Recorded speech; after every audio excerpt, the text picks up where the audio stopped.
আসসালামু আলাইকুম বন্ধুরা, আমরা আজকে যে কাজগুলো কমপ্লিট করলাম এটা একটু আপনাদের দেখাই। তো এখানে দেখুন যে মোটরটি সেটিং করলাম, এটা কল। তো এখানে একটা পাঁচিল হবে, গোসলখানার এটা একটা পাঁচিল হবে, এজন্য মূলত পাইপটা আমাদের ভিতর দিয়ে নেওয়া হয়েছে। এখানে দেখুন অনেক বড় জায়গা আছে, কোনো সমস্যা নেই। ওই সাইড দিয়ে আমরা মোটরটি এখানে রাখবে, এখানে এনে দিয়েছি। এখানে দেখুন মোটরটি সেটিং করে দিলাম।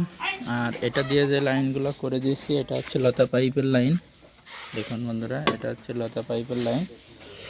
আর এটা চালু করলে আমাদের লতা পাইপে কাজ করতে পারবো। আর এটা দিয়ে মূলত ট্যাঙ্কির লাইনে যাচ্ছে।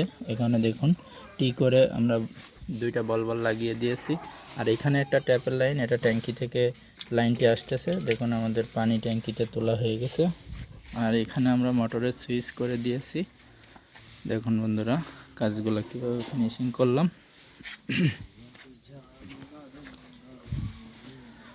তো ওখানে দেখুন আমাদের ট্যাঙ্কি ছাদের উপরে আছে। ওই পাশে যে লাইনটা দেখছেন ওটা দিয়ে পানিটি উঠতেছে, আর মাঝখানে এটা দিয়ে নামতেছে। আর ওই সাইডে যেটা আছে এটা দিয়ে ওভার পানি হয়ে পেছনে পানিটি পড়তেছে। ঠিক আছে, তো এই ছিল আমাদের মূলত কাজগুলা। 1 নম্বর কলোনি আলী ভাইয়ের বাসায় কাজ। তো বাথরুমে এখন টাইলস হবে, টাইলসের পরে আমরা ফিনিশিংগুলো করব। ফিনিশিংয়ের কাজ কমপ্লিট আপনাদের দেখানো হবে। ঠিক আছে বন্ধুরা, ভিডিওটি যদি ভালো লাগে অবশ্যই লাইক করবেন, কমেন্টে জানাবেন আপনাদের মূল্যবান মতামত।